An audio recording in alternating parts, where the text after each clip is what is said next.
माहिती काढायचे त्यांनी काढावं. आम्ही या ठिकाणी आमचं मत या ठिकाणी मांडायला आलोय. तुमच्याकडे आम्ही मत मागायला नाही आलेलोय. हा मालेगाव शहराचा जिव्हाळ्याचा प्रश्न आहे.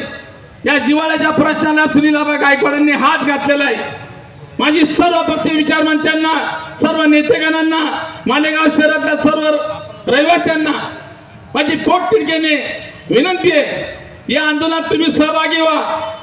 आज जर आपण या आंदोलनात सहभागी नाही झालात, ऐराणीत म्हणे घरने जाय थोडं यायनी झाडं घोडं.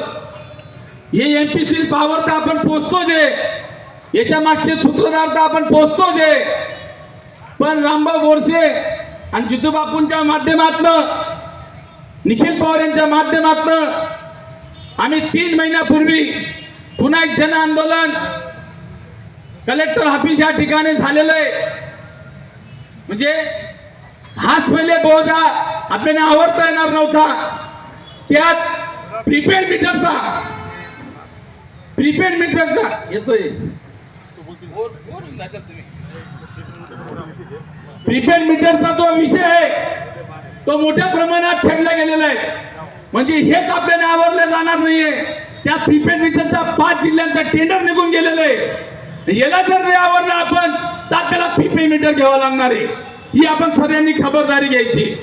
म्हणून या ठिकाणी बऱ्याच नेत्यागणांना बोलायचंय आणि पुन्हा 3 महिन्यापूर्वी एक आठवण करू इच्छितो की माननीय 12 बलुतेदार संस्थापक अध्यक्ष बंडू काका बच्चा यांच्या नेतृत्वात एक मोठा मोर्चा आपण या ठिकाणी आणलेला होता.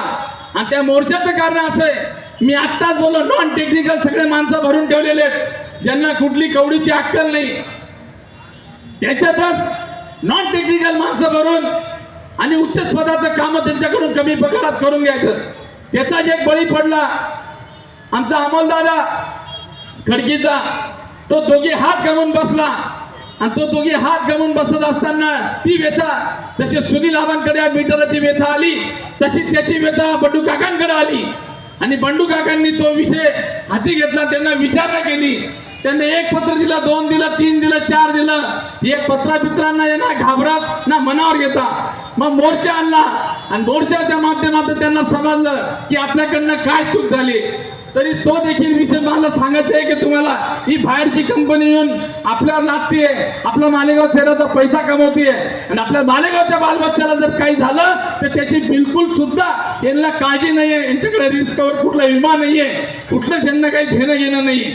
म्हणून सांगायचं तात्पुरं मला एवढंच या ठिकाणी मी थांबणार आहे की आज जे जन आंदोलन चालू झालेलं आहे, या जन आंदोलनात मला मालेगाव शहरातल्या संपूर्ण माता भगिनी, संपूर्ण वीज बिल ग्राहकांनी या आंदोलनाला मनावर घ्यावं आणि या आंदोलनात सहभागी व्हावं.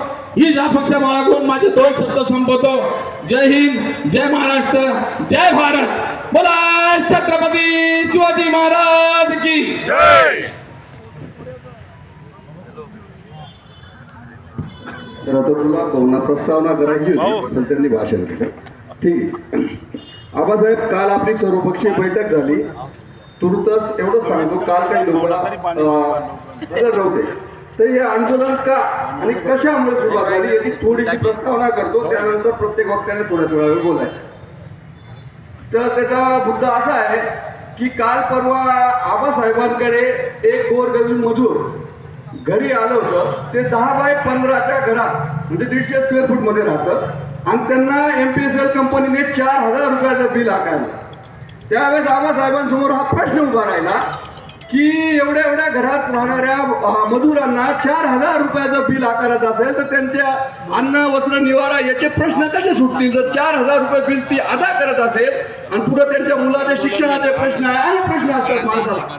तर यावेळेस आपण अशा सामाजिक कार्यकर्त्याची जबाबदारी असते, जेव्हा एखाद्या सर्वसामान्य माणसावर जेव्हा असे प्रश्न उपस्थित होतात तेव्हा सामाजिक कार्यकर्त्याने हे गुंडाट बांधायची असते की आपण त्या सर्वसामान्य माणसाच्या पाठीमागे उभं राहिलं पाहिजे.